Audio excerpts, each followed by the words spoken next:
Commander Vex Thor stood before the great council of the Kraxan Empire, his chrome-plated exoskeleton gleaming under the 7 artificial suns of their throne world. If there was ever a perfect specimen of alien bioengineering, Vex Thor was it. Standing at precisely 2.47 meters tall, because apparently the Kraxan believed in extremely specific measurements, he was the pride of their warrior breeding program. Supreme Leader's Vex Thor's voice resonated through the chamber, with the exact frequency calculated to inspire maximum awe. I have achieved perfection in all 2,749 forms of combat in known space. He paused for dramatic effect, something his public speaking enhancement chip suggested would be appropriate. I am ready to challenge the humans. One of the council members, looking like a cross between a praying mantis and a filing cabinet, made a sound that might have been a snort. Are you certain you wish to waste your talents on such primitive beings? Their greatest achievement this cycle was inventing a self-heating coffee mug that also tells jokes. With respect, Supreme Leader Vex Thor responded, that is precisely why we must challenge them now. Their chaos must be contained before they accidentally discover something truly dangerous, like self-cooling coffee mugs. The council chambers erupted in horrified gasps. The very thought of temperature-controlling beverage containers sent shivers down their perfectly engineered spines. Meanwhile, on Earth, the UN Security Council was having what could generously be described as a moment. Let me get this straight, Secretary General Rodriguez pinched the bridge of his nose, staring at the holographic message floating above the conference table. The most advanced warrior species in the galaxy wants to settle Earth's fate with a one-on-one fight. The British representative was already on her 4th cup of tea. It seems they've been watching our entertainment broadcasts. They're particularly concerned about something called WWE SmackDown and believe it to be our primary method of conflict resolution. Well, the French representative shrugged. Could be worse. They could have watched our political debates. The Chinese representative raised an eyebrow. The message says their champion has mastered every known form of combat in the galaxy. They've engineered him to be the perfect warrior. Yes, the Russian representative grinned, but did they engineer him to handle Florida Man? The room fell silent as the implications sank in. The Kraxan Empire had spent millennia perfecting their bioengineering, creating the ultimate warrior through careful selection, genetic manipulation, and technological enhancement. Commander Vex Thor was their masterpiece, a being who had never known defeat, whose every movement was calculated to microsecond precision, whose combat algorithms could process 1 million potential scenarios per second. What they hadn't counted on was humanity's secret weapon, pure, unfiltered, weapons-grade chaos. The Kraxan have given us one standard lunar cycle to choose our champion, Rodriguez announced, reading from the holographic message. They've included a list of their warrior's achievements. Apparently he once defeated an entire army using only his left pinky finger, which, I might add, is detachable and programmable as a heat-seeking missile. Impressive, muttered the German representative, but can he handle someone who puts pineapple on pizza? The Security Council descended into another heated debate about pizza toppings, completely forgetting about the alien threat for a good 20 minutes. Eventually, Rodriguez had to bang his gavel, which he'd specially ordered with a built-in air horn for exactly these situations to bring order back to the chamber. Ladies and gentlemen, he announced, we need to find someone so unpredictable, so completely outside the realm of logical combat, that no amount of alien bioengineering could possibly prepare for them. We need someone who doesn't just think outside the box, we need someone who doesn't even believe boxes exist. The American representative slowly raised his hand, a manic grin spreading across his face. Sir, I believe I know exactly who we need. Lieutenant Jasper Jazz O'Malley's personnel file hit the UN Security Council's holographic display with all the grace of a drunt peacock attempting ballet. Warning labels, actual physical sticky notes had been attached to the tablet containing his records. One of them simply read why. Ladies and gentlemen, General Thompson began. Meet the man who once won a tank battle by convincing the enemy he was a traveling circus that had gotten very, very lost. The file began scrolling automatically, displaying incident after glorious incident. Psychological evaluation excerpt 47. Subject continues to insist that combat effectiveness is directly proportional to the number of rubber ducks deployed on the battlefield. When questioned about this strategy, subject responded, have you ever seen a rubber duck lose a war? Evaluator was unable to refute this logic. Is this the man who reprogrammed all the combat drones to perform synchronized swimming? The Chinese representative asked, leaning forward with interest. The very same, Thompson confirmed. He claimed it was a legitimate tactical advantage because, and I quote, "Nobody expects the butterfly stroke in a firefight." The file continued. The incident report Operation Desert Shenanigans. Lieutenant O'Malley successfully neutralized enemy communications by broadcasting nothing but kazoo covers of death metal songs for 72 straight hours. Enemy forces surrendered, citing an unbearable crisis of musical taste and severe emotional confusion. Commendation and disciplinary notice same event for exceptional creativity in resolving hostage situation using only a jar of pickles, 3 rubber bands, and an interpretive dance routine based on the history of tax legislation. Note, while effective, subject is reminded that making hostile forces laugh so hard they drop their weapons is not a recognized tactical maneuver. The chaos factor Rodriguez mused, reading the nickname that appeared in bold letters across the top of the file. How did he earn that one? Thompson's eye twitched slightly. That would be the pancake incident. The room collectively leaned forward. The what? During a critical wilderness survival exercise, O'Malley managed to establish pancake supremacy over a local bear population. He now receives Christmas cards from 3 different bear families and has been officially recognized as their maple syrup overlord. More incidents scrolled past. Training exercise report. Lieutenant O'Malley defeated entire opposing force by convincing them that he had successfully weaponized interpretive modern dance. Supporting evidence includes enemy commander's statement, "Have you seen what he can do with the Macarena? We're not paid enough for this." Strategic assessment. Subject demonstrates unprecedented ability to generate chaos theory in practical applications. When asked to explain his success rate, subject replied, "Sometimes you have to think so far outside the box that you forget boxes were ever invented.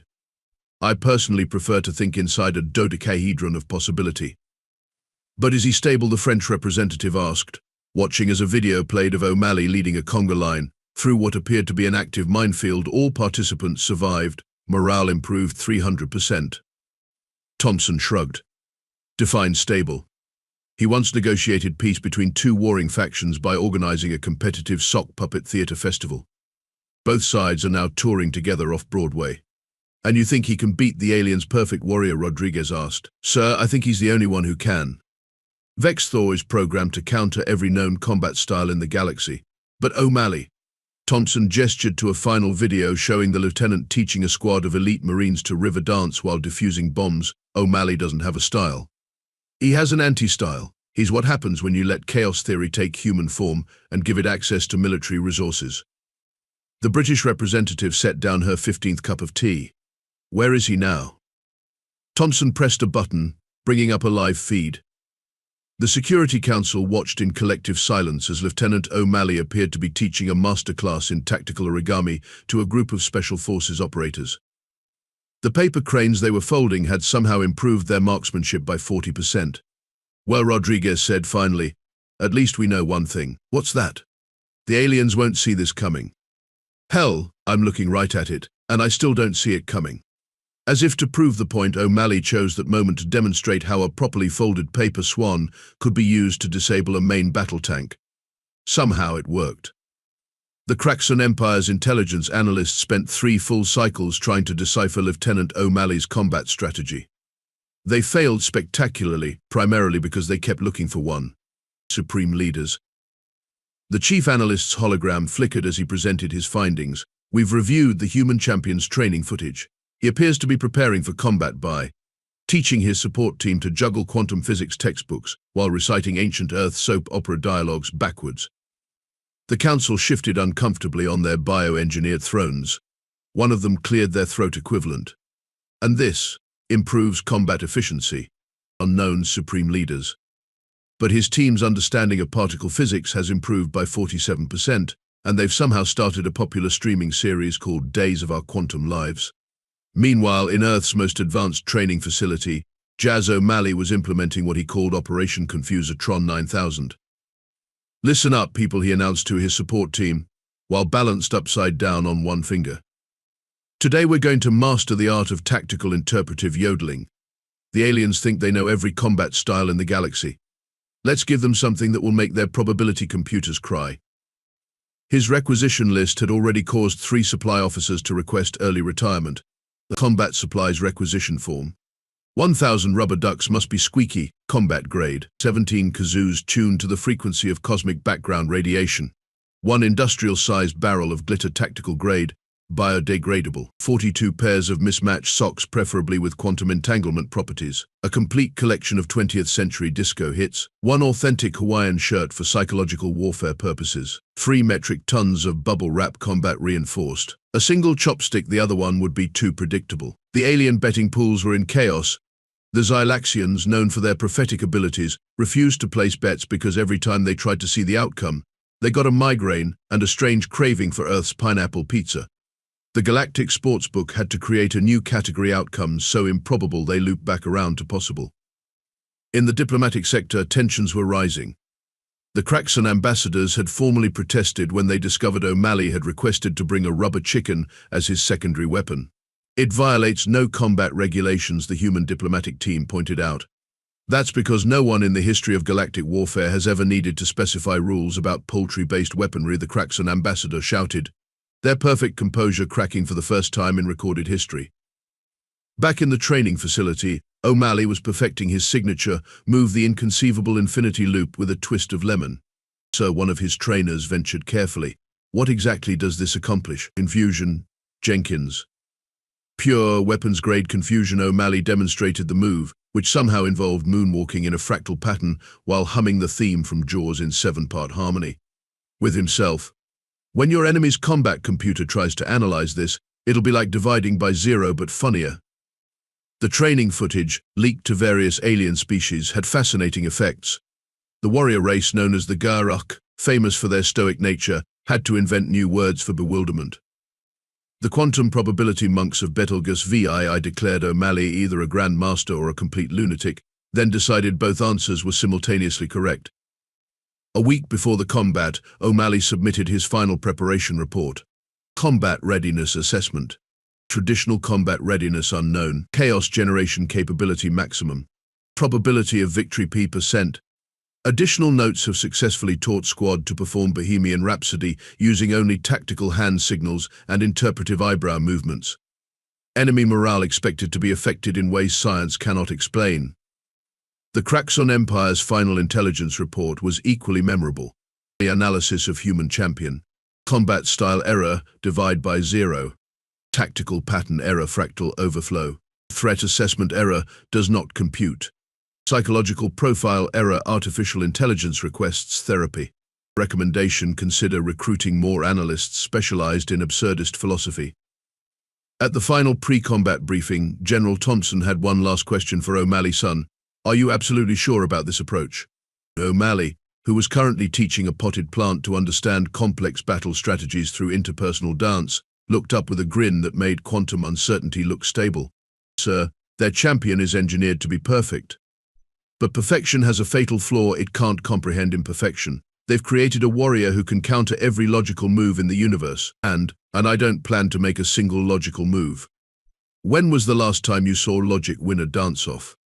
The general watched as O'Malley resumed his conversation with the plant, which was now somehow showing a better grasp of tactical warfare than most seasoned commanders. May whatever gods exist help the aliens, Thompson muttered, because nothing in their perfect universe could have prepared them for this. The neutral moon base of Europa 7 had been transformed into the galaxy's most prestigious arena. Crystalline dome structures housed representatives from over 300 species, all gathered to witness what was being called the combat of contradictions by galactic media. The arena itself was a masterpiece of engineering, a perfect circle 500 meters in diameter, its surface automatically adjusting to any combat style. Quantum-stabilized force fields ensured spectator safety, which, given O'Malley's reputation, had been triple reinforced. Ladies, gentlemen, and beings of indeterminate or fluctuating existence, the announcer's voice echoed through the dome, welcome to the battle that will decide Earth's fate. The alien spectators buzzed with anticipation. The hive mind of Betelgeuse Beta was taking bets at odds so complex they required 11-dimensional math to calculate. The quantum observers of Rigel had split into multiple timeline versions of themselves just to watch from different angles. Commander Vex Thor's entrance was exactly what you'd expect from the galaxy's perfect warrior. He descended from his ship in a beam of precisely calibrated light, his chrome armor reflecting the stars in mathematically perfect patterns. Each step he took made exactly the same sound, spaced at intervals that classical composers would have wept over. And then there was Jazz O'Malley's entrance. The human champion moonwalked into the arena while playing Flight of the Bumblebee on a kazoo. He wore his regulation combat armor, but had somehow bedazzled it with holographic glitter that shifted colors in response to nearby beings' confusion levels. Currently, it was putting on a light show that threatened to induce seizures in several species. His equipment loadout caused the Kraxon Empire's combat analysts to require immediate medication. A rubber chicken holstered like a sidearm, combat boots that squeaked with every step apparently intentionally, a backpack that seemed to be humming the bass line from Another One Bites the Dust. 7 rubber ducks arranged in what he claimed was a tactically advantageous conga line. The single chopstick, now decorated with tiny LED lights that spelled out "Why So Serious" in 17 alien languages. The official combat observer, a member of the ancient and respected arbitration species, floated down to go over the rules. They had specifically updated the rulebook for this occasion, adding an unprecedented number of clauses that began with "the human champion must not." The combat will proceed according to galactic tradition, the observer announced, their translucent form glowing with authority. No external weapons beyond those approved. No assistance from spectators. No unauthorized reality manipulation. Question. O'Malley raised his hand. Does dancing count as reality manipulation? Because sometimes when I really get going, quantum physics gets a bit funky. The observer spent several moments consulting their rulebook before responding. Just try to keep the fundamental forces of the universe relatively stable. Vex Thor stood perfectly still, his combat computers analyzing every aspect of his opponent. This proved to be a mistake, as the computers began producing error messages in languages that hadn't been invented yet. Your strategy is incomprehensible, Vex Thor finally stated, his voice modulated to project perfect confidence. Thanks, O'Malley beamed. I've been working on that. Did you know that if you approach combat from exactly 17.3 degrees northwest of logic, you can make game theory cry? In the VIP observation pod, General Thompson watched with a mixture of pride and terror. God help us all, he muttered. Which one, asked a nearby alien theologian, genuinely curious. At this point, whichever one's in charge of controlled chaos. The arena's environmental systems began adjusting the gravity, atmosphere, and temperature to optimal combat conditions. O'Malley responded by doing a small jig that somehow made the gravity hiccup in confusion. Combat begins in 10 seconds, the observer announced. Vex Thor assumed a perfect combat stance, one developed through millennia of martial arts evolution. O'Malley assumed what appeared to be a cross between a tango position and someone who had just stepped on a Lego brick. The tension in the arena was palpable. Several psychic species in the audience had to shut down their abilities entirely to avoid being overwhelmed by the sheer absurdity of the situation. Begin. The moment combat commenced, Vex Thor launched into a perfect execution of the 7-star death strike, a move that had ended wars on 12 different planets. His chrome-plated form became a blur of precise, lethal motion. O'Malley responded by doing the Macarena. Vex Thor's attack missed completely as his combat computers tried to calculate the tactical advantage of rhythmic arm movements synchronized to 1990s pop music. By the time they concluded there wasn't one, O'Malley had switched to the chicken dance while humming the theme from Mission Impossible. Your movements serve no combat purpose, Vex Thor declared, launching a series of quantum-enhanced strikes. Oh yeah, O'Malley ducked under a punch by dropping into a split. Why did the quantum physicist cross the road? Vex Thor's combat systems automatically engaged his tactical conversation protocols. This is irrel. Because he was both on this side and that side, O'Malley completed a spin move that somehow incorporated 3 different types of ballroom dancing. Get it? Because quantum superposition. The perfect warrior's eye twitched. His neural processors detected a joke but couldn't determine the strategic value. Meanwhile, O'Malley had produced one of his rubber ducks and was using it as a puppet to narrate the fight. And here we see the chrome dome champion attempting the famous spiral death touch. The duck squeaked in a surprisingly good David Attenborough impression. A fascinating technique, though not nearly as interesting as the mating habits of the lesser-spotted space penguin. In the audience, the hive mind of Betelgeuse Beta was developing a migraine. The quantum observers had accidentally split into so many timeline variants that they needed a spreadsheet to keep track of themselves. Vex Thor initiated his secondary combat protocols, transforming his right arm into a plasma cannon. Your irregular patterns cannot. Hey, what do you call an alien with 3 eyes who loves Earth music? O'Malley interrupted, sliding under the plasma bolt while somehow managing to moonwalk. A Justin Tri-Eber fan. The plasma cannon misfired as Vex Thor's systems tried to process the pun. Error messages cascaded through his neural network. Error, pun analysis failed. Error, tactical value not found. Error, humor cause experiencing critical malfunction. O'Malley seized the moment of confusion to break into what he called his special move 47, the discombobulating disco inferno. His armor's holographic glitter reached strobing intensities that made several psychic species in the audience require sunglasses for their third eyes. Your combat style is invalid, Vex Thor shouted, his perfect composure showing the first cracks. The database contains no record of tactical glitter deployment. Nobody expects tactical glitter, O'Malley replied cheerfully, now doing what appeared to be a combination of Irish step dancing and Tai Chi, just like nobody expects.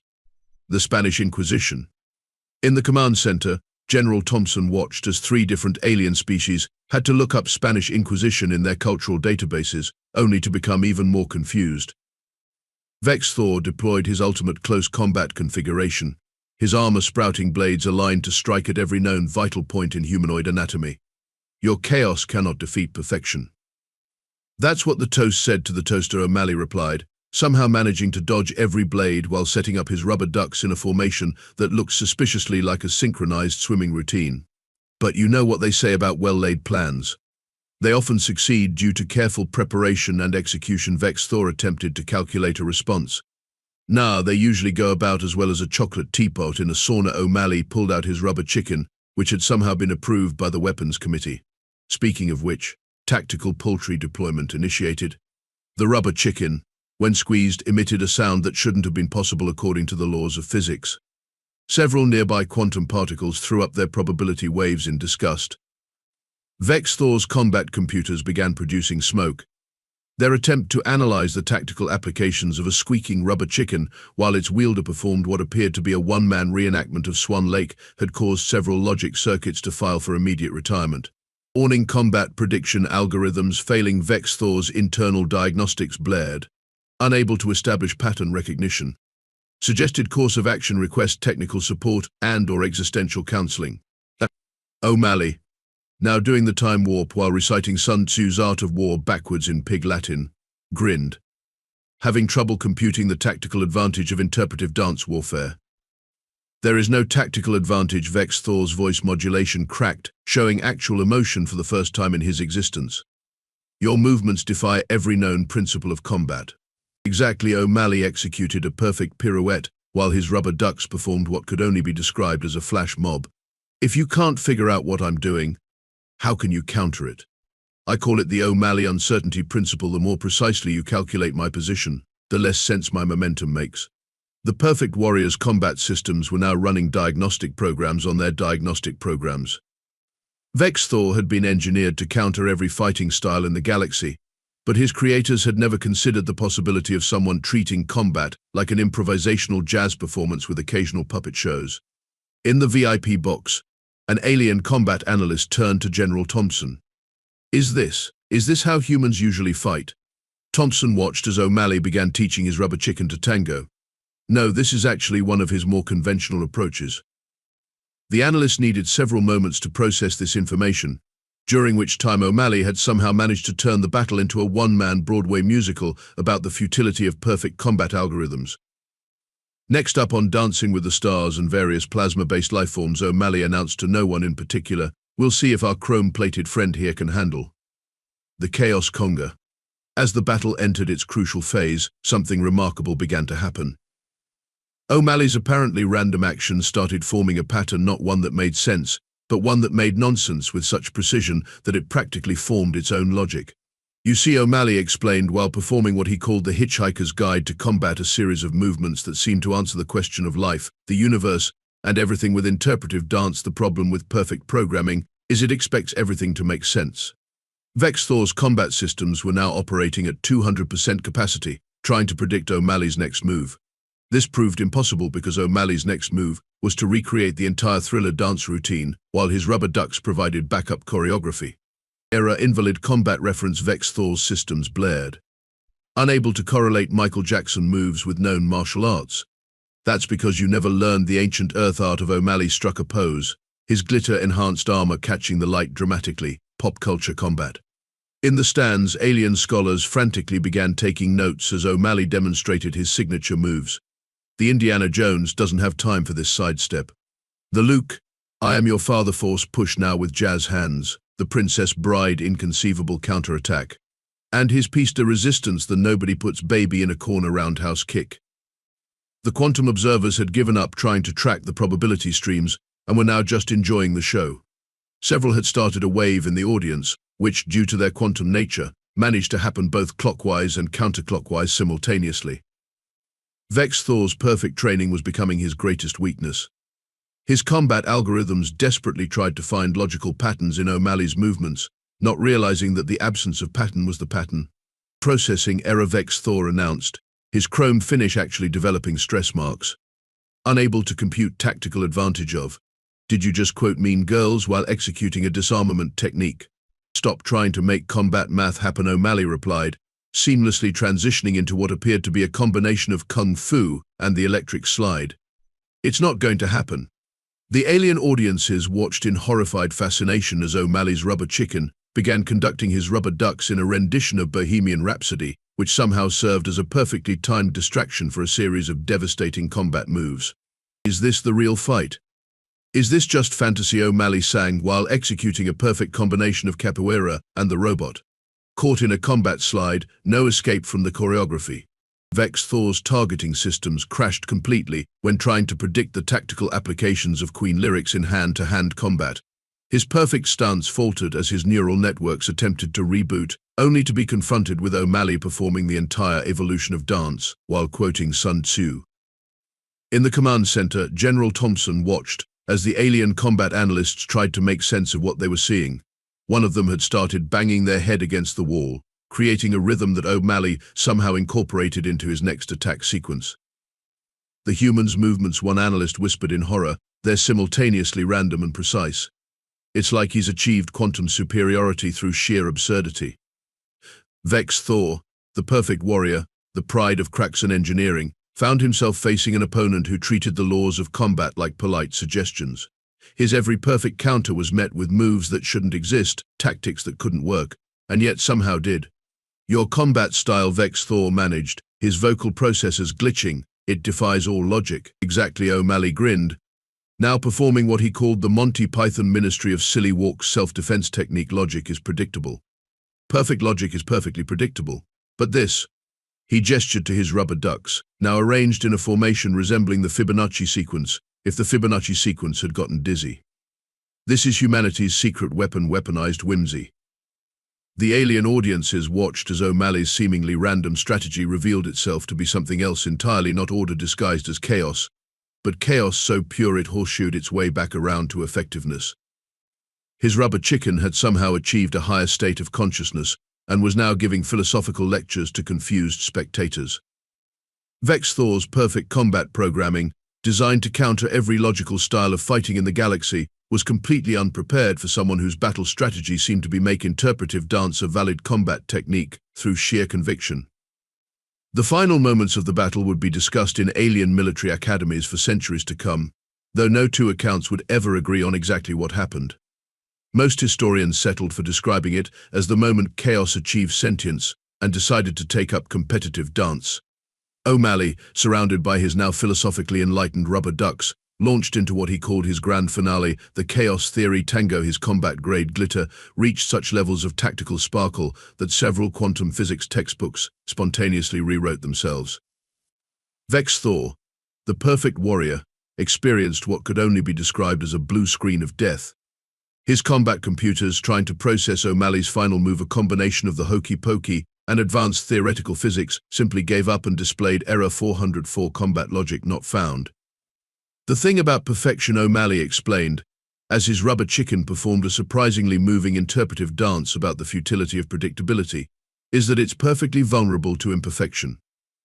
With that, O'Malley executed his masterpiece, a move that combined every dad joke, meme and pop culture reference he'd used throughout the battle into one gravity-defying display of controlled chaos.